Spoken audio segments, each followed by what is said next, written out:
This picture is at the middle of an internet controversy. A photo of me and Governor Sarah Palin on April 13, 2008, at the end of the regular legislative session.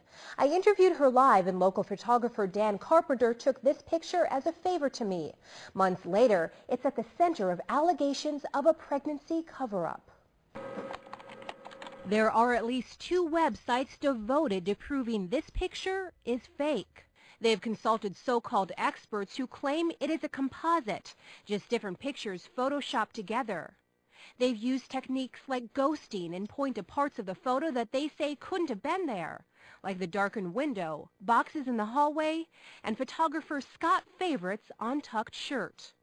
Definitive proof, they say, that this picture was altered to make Palin look pregnant. And they claim I am part of the conspiracy, that I am helping Sarah Palin cover up her fake pregnancy. That is simply not true.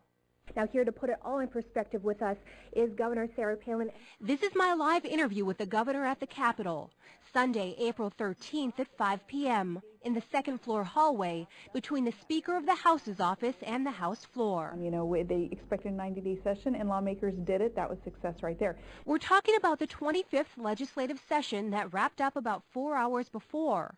The infamous picture was taken during this interview. You can see the dark window and the boxes in the video.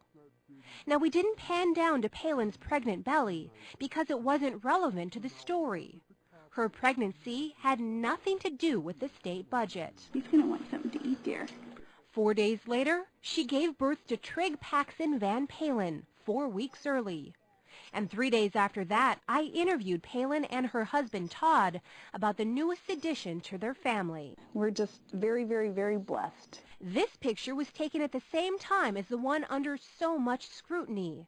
It was also taken by photographer Dan Carpenter, and this one of Dan the governor and Bill McAllister was taken by me right after my live interview. So why is this even an issue? Because conspiracy theorists say Sarah Palin didn't actually give birth. They say she faked a pregnancy and that it was actually her daughter Bristol that had Trig. And they say I am part of the cover-up. I'm setting the record straight once and for all. The picture was not altered. I report the facts, and the fact is, these pictures are real. This is CBS 11 News at 5.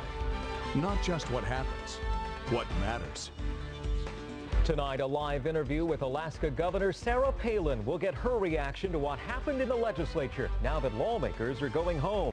Tonight, it's over. The 25th legislative session has wrapped up with some surprising last-minute results. We're going to break it all down for you right now. Now, throughout the session, the governor has been very vocal about cutting unnecessary spending, and we want to get her take on how this session went. She's standing by tonight with CBS 11's Andrea Gusty, live at the state capitol. Andrea? Well, Matt, this year's legislative session just wrapped up a few short hours ago, and during the shortened session, lawmakers have passed record budgets, forward funding for education, new ethics laws, and above all, they've saved $5 billion for the future. Now, here to put it all in perspective with us is Governor Sarah Palin, and tell me, what do you think is the most important thing that got passed this year? Well, you know, we start from the top, and 90-day session, and lawmakers wrapped up within that mandated time that the voters said last go-around. You know, they expected a 90-day session, and lawmakers did it. That was success right there.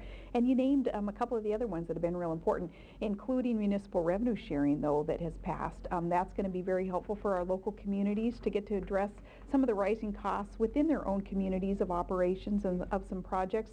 It's only right that the state trickles down the state's wealth, that share of revenue derived from our resource development. Local communities get to prioritize some dollars for their projects now.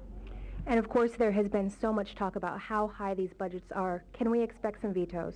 Got to expect vetoes. The budget is huge. It's unsustainable. Both operating and capital budgets are too high. So now our job begins. You know, we head back to the Anchorage office and we'll start scrutinizing and scouring each line item in operations and in capital, and we'll do what's right for Alaskans. We will create, from the tools that we have been given now by lawmakers, a sustainable and sensible and responsible budget. Of course, and then a lot of talk as well about the shortened 90-day session. So much stuff to do, so little time to do it. Was it successful? It was very successful, and I think the 90 days worked well. You know, it really got everybody on their toes right out of the chute, working hard, working quickly, and still responsible measures had been taken, and I think the 90 days certainly was a success. Well, Governor Palin, thank you so much, and we will have much more on this 90-day session and the bills that made it through and some of the bills that didn't, and that's all coming up tonight at 10. For now, live at the Capitol, I'm Andrea Gusty, CBS 11 News.